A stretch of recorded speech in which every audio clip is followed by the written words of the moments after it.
দুঃখগুলো ছুঁয়ে যা, সুখের পাপড়ি কুড়িয়ে নিয়ে যা। এই কয়েকটি শব্দ শুধু একটি গানের নাম নয়, এটি যেন আমাদের সকলের চেপে রাখা দীর্ঘশ্বাসের ছায়া। এই গানটি শুনতে শুনতে কেউ হয়তো অন্ধকার ঘরের কোণে বসে কেঁদেছেন, কেউ হয়তো মুঠোফোনের আলো নিভিয়ে ভালোবাসার মুখটি স্মরণ করেছেন। এখানে কোনো কাঁদুনের সুর নেই করুণার অভিনয়, আছে সত্যিকারের বেদনা যা গানের শরীর ভেদ করে আত্মায় পৌঁছে যায়। এই গান থেকেই যাত্রা শুরু করা যাক একজন শিল্পীর, যিনি আমাদের দুঃখ ছুঁয়ে যান, কিন্তু তার নিজের গানেই হয়ে ওঠেন আমাদের আলো। নচিকেতা চক্রবর্তী এই নামটি কোনো রেকর্ডকৃত ইতিহাস নয়, কোনো পুরস্কারের তালিকায় সীমাবদ্ধ নয়, বরং এটি আমাদের অভ্যন্তরের গোপন অনুভবের এক সঙ্গী, এক প্রতিবিম্ব।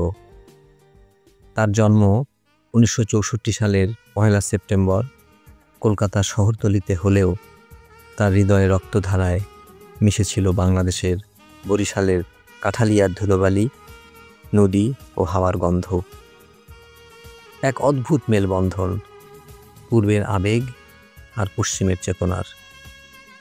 কলকাতার মনীন্দ্র কলেজে পড়ার সময় থেকেই তার মধ্যে জন্ম নেয় কণ্ঠে প্রতিবাদের সুর আর কলমে প্রেমের রং। যে ছেলে নিজের মনে গুনগুন করত, একসময় তার গলায় আমরা শুনলাম সমাজের জিজ্ঞাসা, প্রেমিকার অভিমান, সন্তানের একাকিত্ব এবং বৃদ্ধ বাবার এক ফেলে আসা বিকেল। নচিকেতার সঙ্গীত যেন এক সামাজিক আত্মজীবনী, যেখানে আমরা প্রত্যেককে নিজের ছায়া খুঁজে পাই।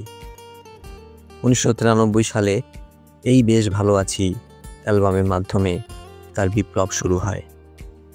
গানগুলো কেবল সুর আর কথা নয়, সেগুলো যেন সমাজের গোপন মুখোশ উন্মোচনের ক্যানভাস। যেমন চোর, যেখানে এক শিশুর কণ্ঠে গাওয়া আমি চোর নিছক আত্মদোষ নয়, বরং বড় চোরদের প্রতি ক্ষুব্ধ শিশু সমাজের জবাব। আমি ভাবি একদিন, এক নিঃশেষ আশাবাদ।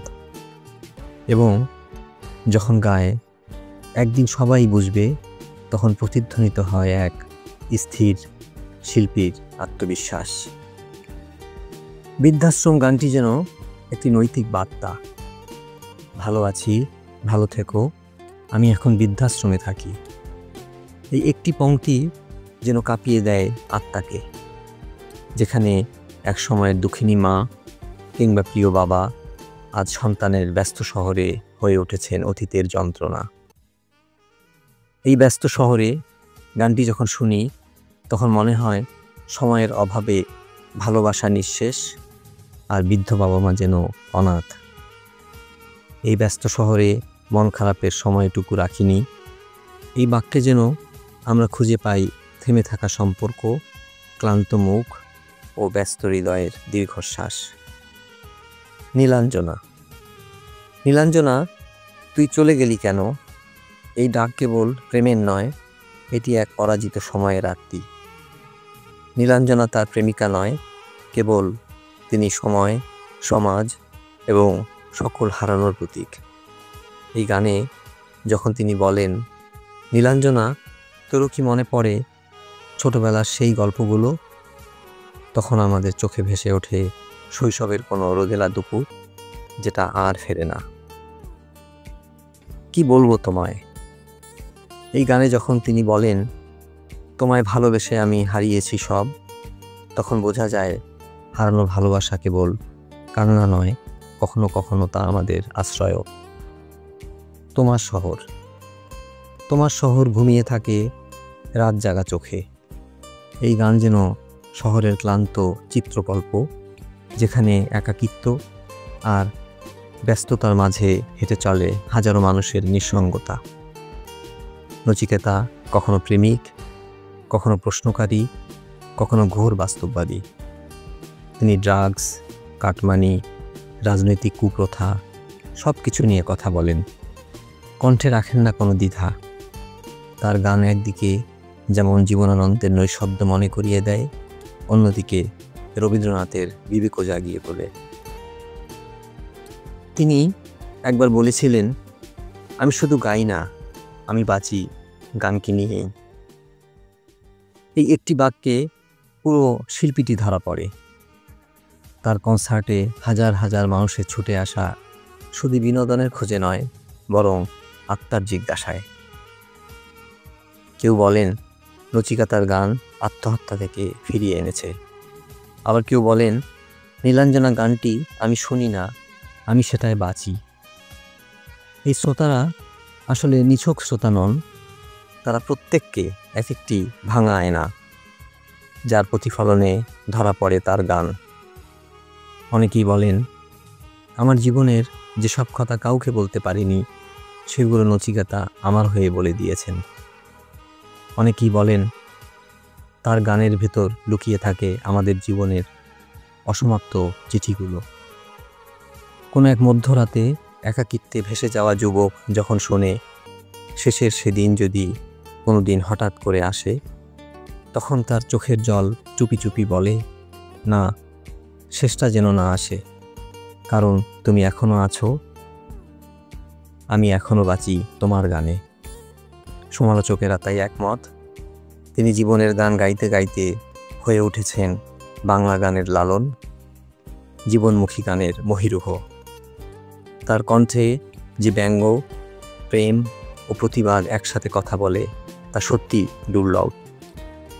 তবে শেষটাও তিনি নিজেই বলে গেছেন, শেষের সেদিন যদি কোনো দিন হঠাৎ করে আসে, ব্যস্ত হইও না বন্ধু, আমার শেষ দেখার আসে, খোঁজ করো না ফুলের তোড়া রাখতে শরীর পাশে, আমায় বিদায় জানাতে গান ভাসিও বাতাসে।